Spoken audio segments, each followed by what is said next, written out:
Hey guys, what's up? Migmosh here, just with another tips and tricks tutorial. This time we'll be learning how to create a simple but very, well, pretty effective intro, and we're going to go based on your render settings. Now, before I move on the tutorial, sorry, can't even get the words out, must be having too much monkey smeg. This is basically what the file's going to look like. Here's the clip.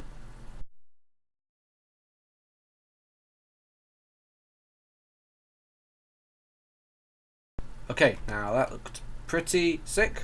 It was alright, pretty good, but a recommendation. Whatever you do, I recommend that you actually get a movie clip, because I believe the effect will be much better than such a still image like this one. Although it is a cool background, I recommend a movie clip. So, let's get started, shall we?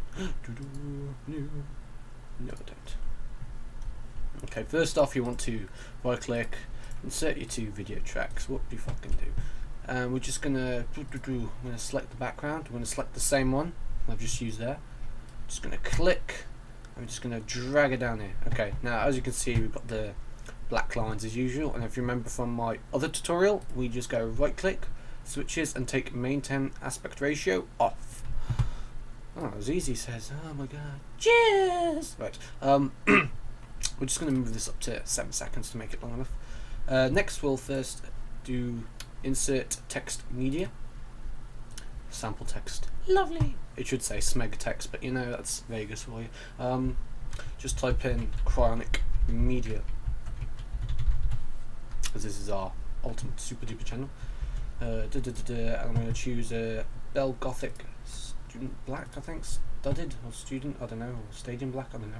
And then we're just going to go to effects, and you want to go to draw outline. Now as you can see, it's yellow. We don't like the yellow, it's kind of black, well, too bright, so I'm going to go to black. But I'd recommend black, but any color you wish, that's up to you, depending on your background. So I'm just going to create the width too, so it stands out a bit. Feather's fine. Edit chronic media, and there we go, first bit of text done. We're just going to drag you back here. I'm going to put this to about, let's just go to, okay, so it's currently at 3 seconds. We want it at about 3.5, so we'll just add it to plus 15 there. There we go. It's plus 15. And you're going to insert another text media, which is presents, like so. Oh, this is pretty fucking sick.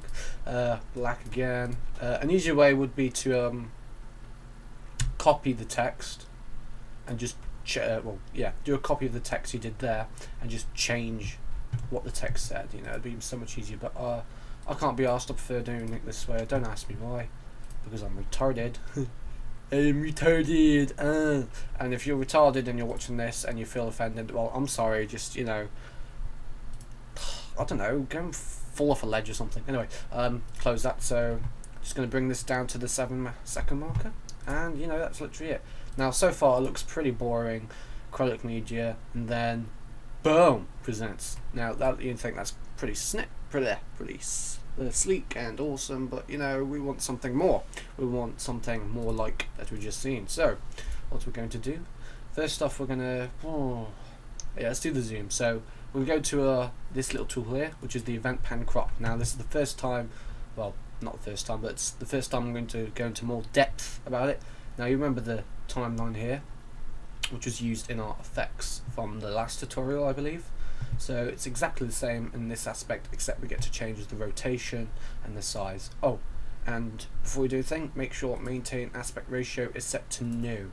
This prevents the text from cutting off at certain bits. So we're just going to simply first we're going to make the text seem smaller. So we're just going to make sure you have this button on, size about center, so you can stretch all the points instead of just one point from one area. And we're just going to shrink it like so in the top right corner there. And then we're going to go all the way to the end of the clip, and we're going to go right click and click restore. This puts it back to its normal size, but we're going to actually zoom in a bit so it seems bigger, like so. Awesome sauce. Also, I want to just go and right click that and make it smooth. Also, we're now going to do the the jerk effect that we saw. So we're just going to go across to about 1